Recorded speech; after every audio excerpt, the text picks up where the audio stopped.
Hello and welcome back to Life Enrichment with Hank Ballinger. Today I want to talk to you about buying real estate. I know to some that may sound a little scary, and first purchase or two it generally is, but after you get into buying a few pieces of real estate it gets easy.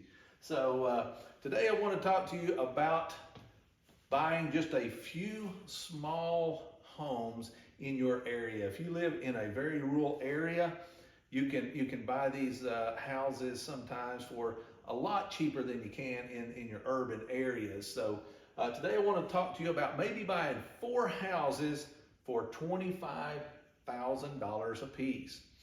Now, first of all, I want to talk to you, before we get into the houses, I want to talk to you about the 1% rule. Now, there's a rule in real estate that says if someone is asking $1 million for a piece of real estate, if that real estate is bringing in $10,000, it's worth the $1 million, because $10,000 per month bring in is 1% of $1 million. So if it's bringing in 1% of the asking price, it's worth what they're asking. If they're asking $2 million, it has to be bringing in $20,000. We'll go over that more in a issue later, but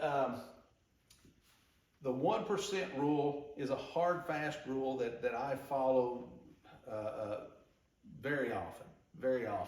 Now, the more real estate, or the more you buy at a time, the more you can kind of infringe upon the 1%, but as a whole, the 1% rule is fairly hard and fast. Now, if you can buy better than the 1% rule, that's better. So today's illustration, we're buying better than the 1% rule. So if you had 4 houses at $25,000 per house, that's $100,000 that you're going to pay for these 4 houses. So if you can get $500 income on 4 houses, you would have $2,000 a month coming in. Now, first of all, someone may say, well, there is no way you're going to find 4 houses for $25,000. I've had some friends that's bought houses for less than $25,000. Now, yeah, they had to put some money into them. But let's just say instead of 4 houses, maybe it was 3 houses at $33,333 a piece. Those 3 houses would then equal $100,000. If you had 2 houses at $50,000 a piece, that would also equal $100,000.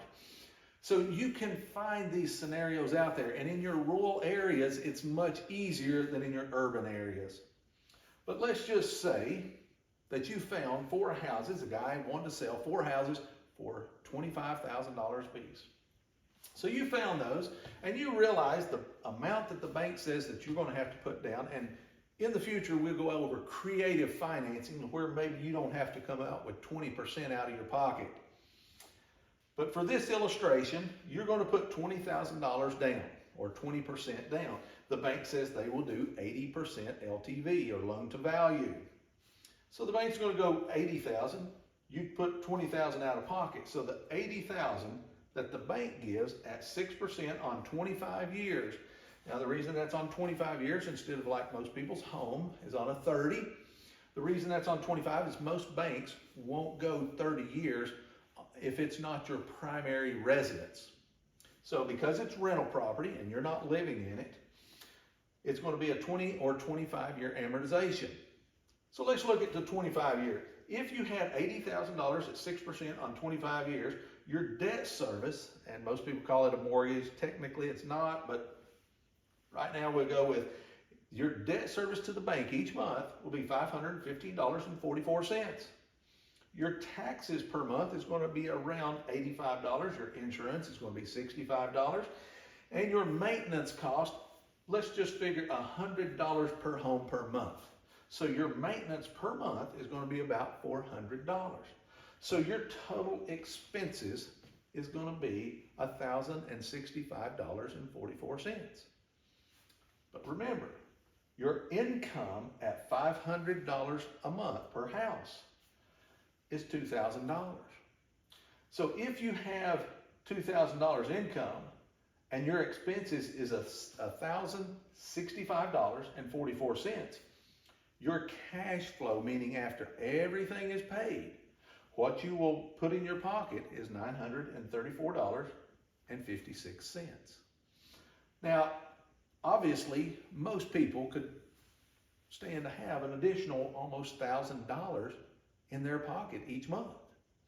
But you say, well, what if I can't find these houses? What about if they're a little bit higher than $25,000 a piece? As long as you're meeting the 1% rule, you're still good. So let's say it's a little higher than $25,000 a piece, and this, instead of being $934 for the 4 houses, this ends up being $700 a month.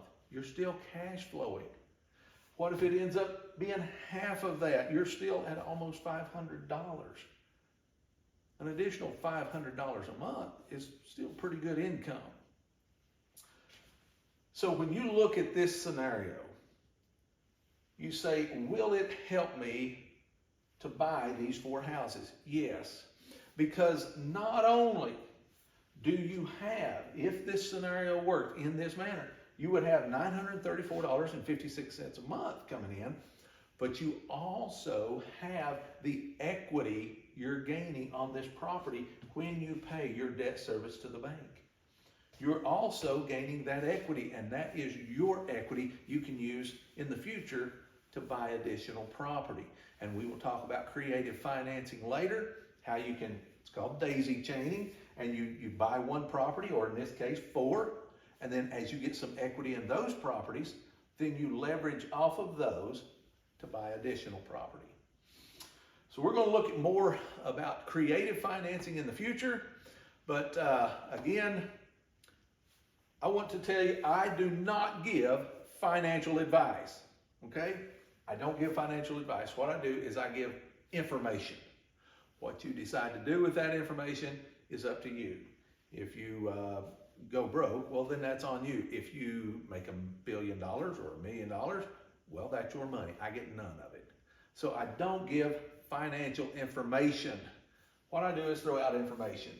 Hopefully this will help you, and hopefully in the future you can start obtaining real estate, and in the future we will have more podcasts on how to obtain real estate. Thank you for your attention.